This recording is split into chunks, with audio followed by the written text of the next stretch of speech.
It's been a bit warmer in the wall. I'll cut this stop nice and short. Come on, right the way round. Come on. Right, we're now standing on Tower Green, the centre of the Tower grounds. And from here I can point out some more places which you might like to visit later in the tour. Now in this country, we all have village greens and Tower Greens throughout the country, right? They are bandstands, as they say, and maypoles. We don't.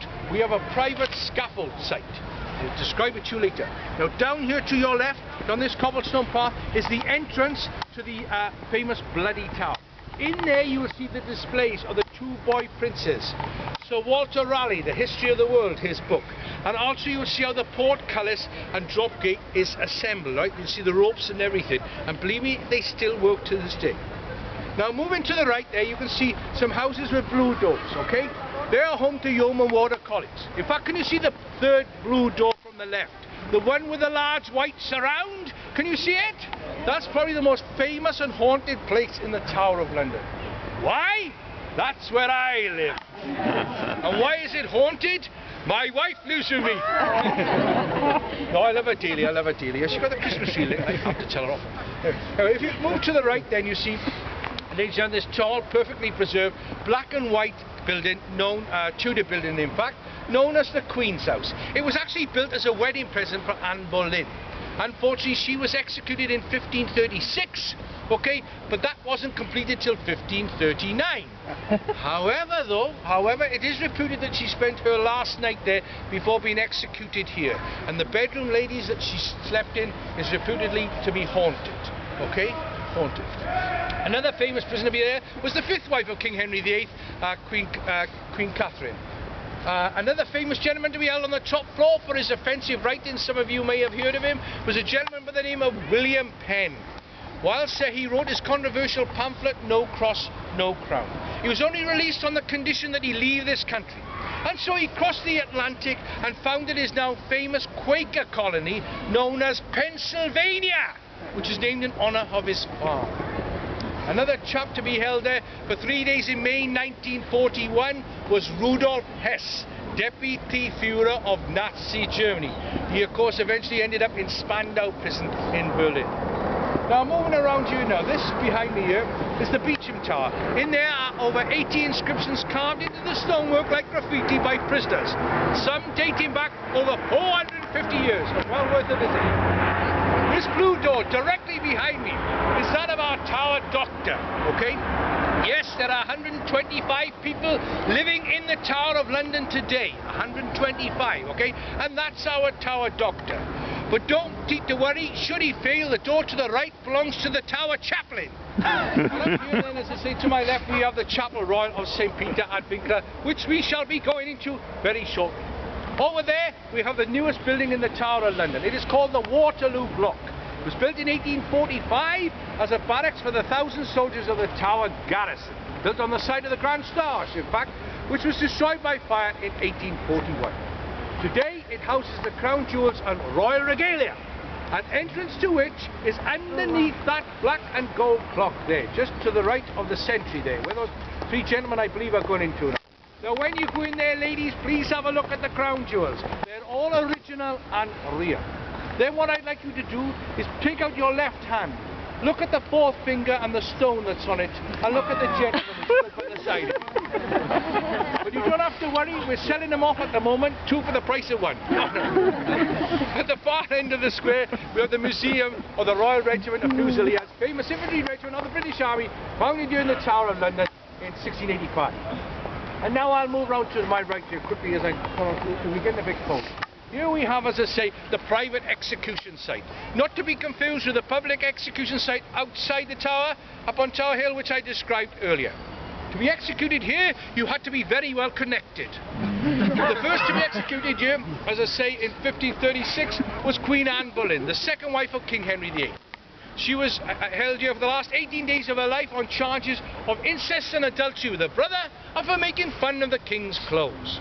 She was found guilty, but because she was frightened of the block and axe, she was beheaded in the French fashion by means of the double-handed, double-edged sword. Now, as she knelt on the scaffold with her head uppermost, she looked up at the French executioner. He said, "Mon Dieu, she looks at me." She was slapped her head turned, he pulled the sword out from underneath the straw and took off her head with one swipe of the sword. He then bent down and immediately picking up her severed and bleeding head, he held it aloft for all the assembled crowd to see. There were gasps from the assembled crowd.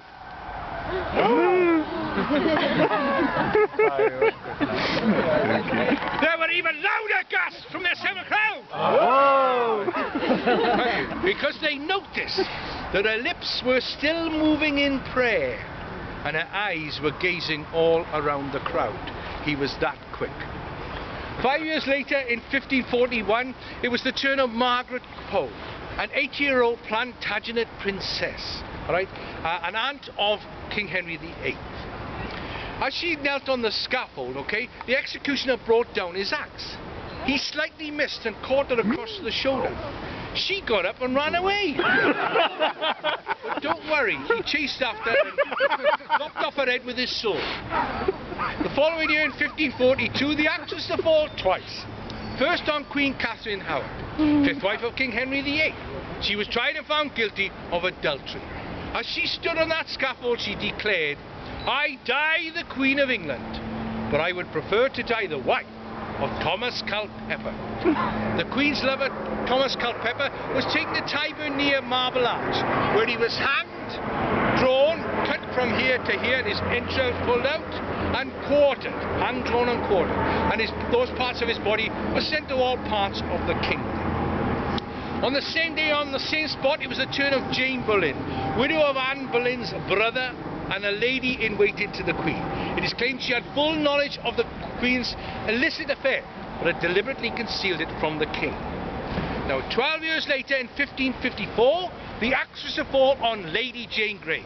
In 1553, after only 9 days on the throne, she was overthrown by the more powerful and popular claims of Mary Tudor, eldest child of, as I say, King Henry VIII, by virtue of his first marriage to Catherine of Aragon. Now, having secured the throne, Queen Mary now ordered that Lady Jane Grey stand trial on charges of usurping or stealing the throne in England, even though she'd merely been a pawn in the ambitions of her father-in-law, John Dudley, Duke of Northumberland. Now, from a window where she was being imprisoned, please look over there at those 3 blue doors. The middle blue door, the window to the left of the middle blue door. From that window, Lady Jane Grey, the uncrowned queen of 9 days, saw her young husband, Lord Guildford Dudley, as he was brought out of the Beechin Tower and taken up to his execution up on Tower Hill.